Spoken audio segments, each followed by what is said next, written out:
नाज़रीन अस्सलाम वालेकुम। आपकी खिदमत में एक नई वीडियो के साथ आपका मेज़बान हाज़िर है। नाज़रीन, आज आलिया हमज़ा ने अपने ऊपर आब बीती पूरे ऐवान में सुनाकर पूरे निज़ाम और इस वक्ती हुकूमत को नंगा करके रख दिया। वीडियो मुलाहिज़ा कीजिए, फिर इस पर तफसील से बात करते हैं। अजीब है कि सरे राह झूठ बोलते हैं। स्पीकर साहब इतने बड़े प्रोफेसर और यहाँ आकर ने आज ये इजलास अवाम के पैसों पर बुलाया था। पहले तो इनसे इसका जवाब ले, फिर दो घंटे खड़े होकर इदारों को मलाइन करते हैं। अभी तो मैंने शुरू किया है, दो घंटे यहाँ आकर इदारों को मलाइन करते हैं। तो जनाब स्पीकर, ये अवाम का पैसा है, हम अवाम के कस्टोडियन हैं, एक एक पाई का हिसाब रखेंगे।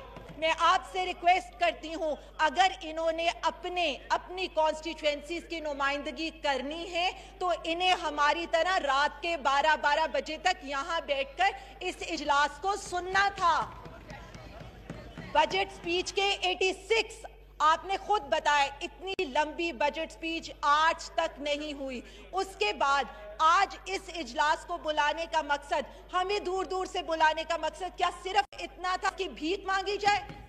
और वो राना सनाउल्लाह जिनके ये यहाँ पर आकर जिनके गुण गा रहे हैं, ये खुद मुझे बताएं, क्या 2016 में चौधरी निसार साहब इनके प्राइम मिनिस्टर के पास नहीं गए थे और उन्होंने इन्हें नहीं बताया था कि एएनएफ की रिपोर्ट से उनके अगेंस्ट और वो उनको पकड़ना चाहती हैं, और उस वक्त के वजीर आजम ने उनको खामोश रहने का कहा था?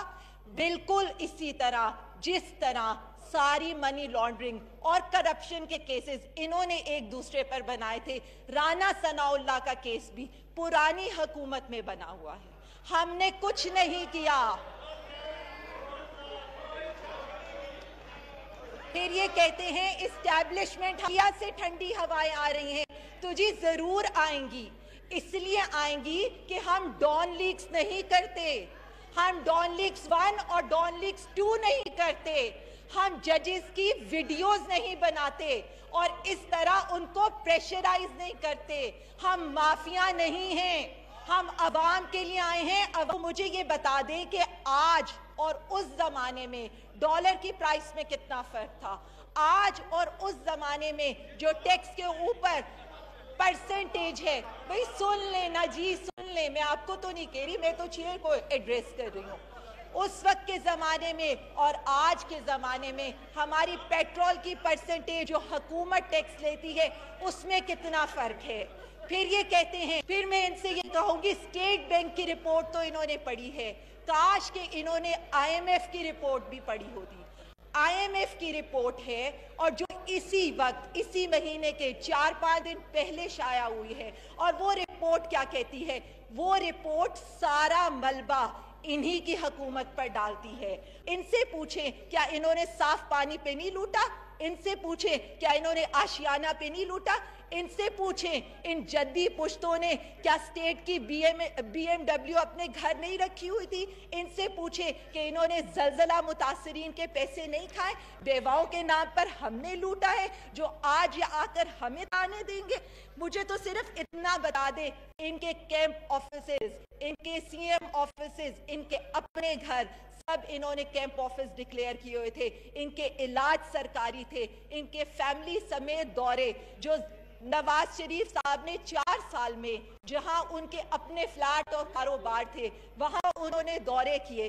कितने दौरे किए? 22 दौरे किए जो अवाम के खर्च पर किए, और वहां पर उन्होंने 3 करोड़ का टिप दिया, वहां पर उन्होंने 6 करोड़ के तोहफे दिए। वो किसका पैसा था? इनकी जेबों का पैसा नहीं था, इस अवाम का पैसा था, और हमें उसका दर्द है। फिर जरदारी साहब के ऊपर 5 साल दौर में जहां दुबई का उनका अकामा था, 58 निजी दौरे किए।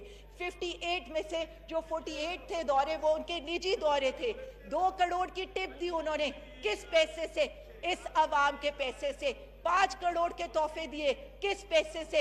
इस अवाम के पैसे से। वो ये कहती है कि आपका जो पब्लिक डेट था that has risen to alarming level of 75% of GDP. काश कि ये इस बात को समझ सकते कि जो इनका पब्लिक डेट था वो 75% जीडीपी पर पहुंच चुका इनके जो होम मेड फैक्टर्स थे, जैसे इन्होंने स्ट्रक्चर रिफॉर्म्स नहीं किए, इनएफिशिएंट ये जो स्टेट ऑर्गेनाइजेशन थे उन्होंने इनकी स्टेबिलिटी को अरूट कर दिया। इनके रिजर्व्स इतने कम हो चुके थे, डिस्पाइट के international reserves steadily dropping since September 2016. इनका जो gross revenue था that stood at 1.7 month of import cover in May end. और मेरे ख्याल में इन्हें वो 7 सफ़े ज़रूर पढ़ने चाहिए जो चार्ट शीट है इनकी हुकूमत के खिलाफ, और उसमें ये साफ लिखा हुआ है कि खान साहब अपनी पूरी एफर्ट करे इस इकोनॉमी को स्टेबलाइज करने के लिए। उसमें ये भी लिखा हुआ है कि how PMLN mismanaged the energy sector by delaying tariff increase which ultimately ballooned circular debt। जो 1500 का सर्कुलर डेट ये छोड़ के गए थे, जो हमें ब्लेम करते हैं गैस और इलेक्ट्रिसिटी की प्राइसेस इंक्रीज करने पे।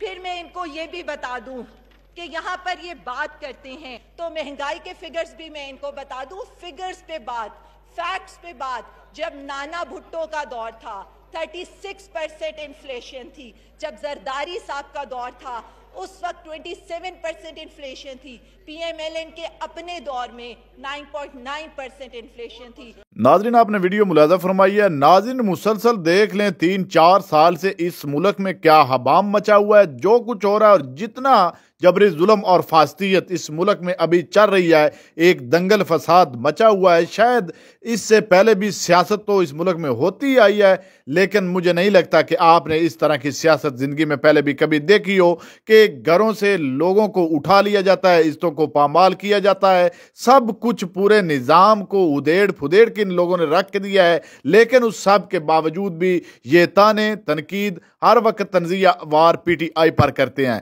लेकिन नाज़रीन, आपने ये वीडियो मुलाहिज़ा फरमाई है, आलिया हमज़ा ने पूरे निज़ाम को लपेट के रख दिया और सब कुछ उन्होंने हकीकत पर मबनी और वाज़े कर दिया। इस वीडियो को देखने के बाद आपकी इस वीडियो के बारे में क्या राय है, कमेंट सेक्शन में कीमती राय दीजिए और अगली वीडियो तक आपने मेज़बान को दीजिए इजाज़त। अल्लाह हाफिज़।